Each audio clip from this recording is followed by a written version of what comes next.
Have you ever noticed how the world bows to those who stand tall, not to those who whisper apologies with every breath? So let me ask you this. What do you think happens to a man who walks through life with his shoulders slouched, voice trembling, constantly seeking permission to exist? You already know the answer. He's dismissed, ignored, forgotten. Now picture this man, a man who owns his space, who speaks not to appease, but to command, to declare, to claim. His words, they're not laced with desperate politeness, but they're forged in the fire of truth and certainty. Do you feel the difference already? Because here's the thing. People mirror energy. What you project, you attract. If you act as though you're beneath others, you'll be treated that way. If you act as though your presence is a goddamn gift, because it is, then others will treat you as a man of value. So let's break this down further. Many fools confuse politeness with morality. Politeness, it's a tool, it's a mask. A social lubricant, yes, but too often it's wielded like a shield by cowards who are afraid to speak their truth.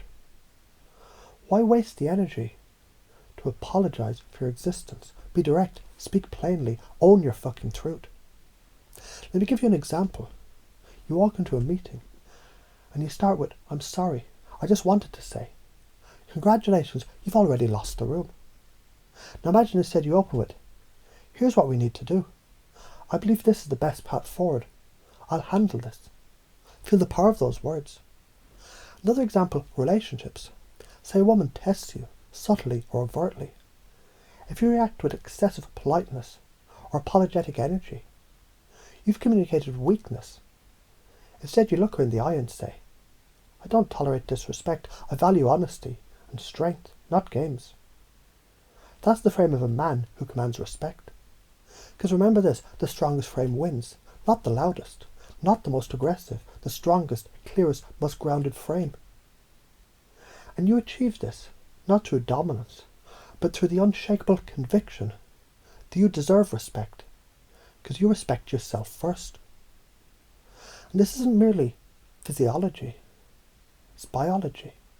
Neuroscience shows when you speak with certainty and authenticity, the mirror neurons of those around you fire in resonance, leading to rapport, trust and influence. Conversely, when you signal submission through apologetic language or excessive politeness, you trigger dominance circuits in others. They'll unconsciously place you beneath them. Let's rewire this even deeper. Here's what I want you to feel in your bones. Authenticity is stronger than politeness.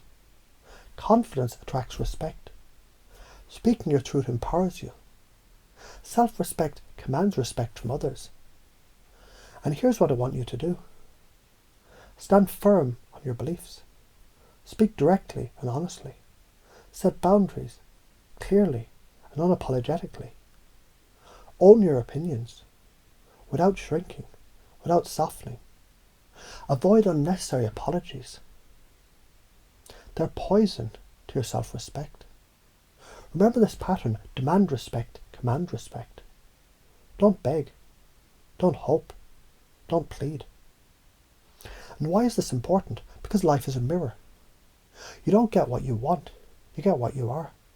If you embody strength, clarity, authenticity, the world reflects that back to you.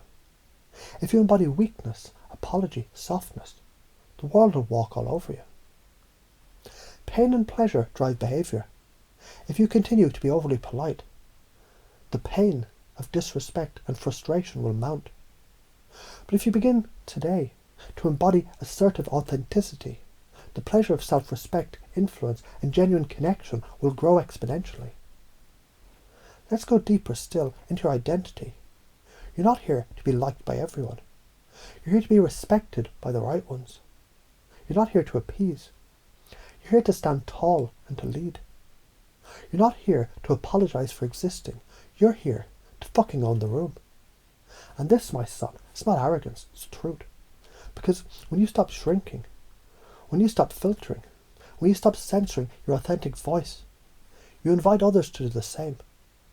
Authenticity is attractive, strength inspires. Let me give you a practical pattern, a process you can use daily. Before you speak, ask, am I speaking to appease or to express truth? Replace I think, maybe, I'm sorry with definitive statements. I believe, I will, I want. Practice saying no without guilt. Hold eye contact. Command your space. Breathe deeply and slowly. Own your body. Why does this work? Because your physiology influences your psychology. When you speak with certainty and embody strong, grounded posture, your brain shifts into a state of confidence and calm power. Others will feel this and respond accordingly. Now imagine this. What would your life be like if this became your new identity? If every room you entered, you owned with relaxed certainty. If every conversation you conducted with unapologetic authenticity, you'd attract higher quality relationships. You'd command respect in your career. You'd inspire loyalty and admiration. You'd feel the unshakable core of self-worth. And here's the truth. You already have this power. You're simply conditioned to layer it beneath politeness and approval seeking. But it's time right now to uninstall that old program and replace it with this new operating system. I deserve respect and acknowledgement. Authenticity is stronger than politeness. Confidence attracts respect. Speaking my truth empowers me. Self-respect commands respect from others. And here's the kicker. When you do this, you paradoxically become more likable, more magnetic. Because people crave truth, not pandering. They crave strength, not subservience. Now go, speak your truth, stand your ground, and for fuck's sake, stop apologising for being who you are. You're a force, a presence, a man of conviction. Claim it, command it, live it.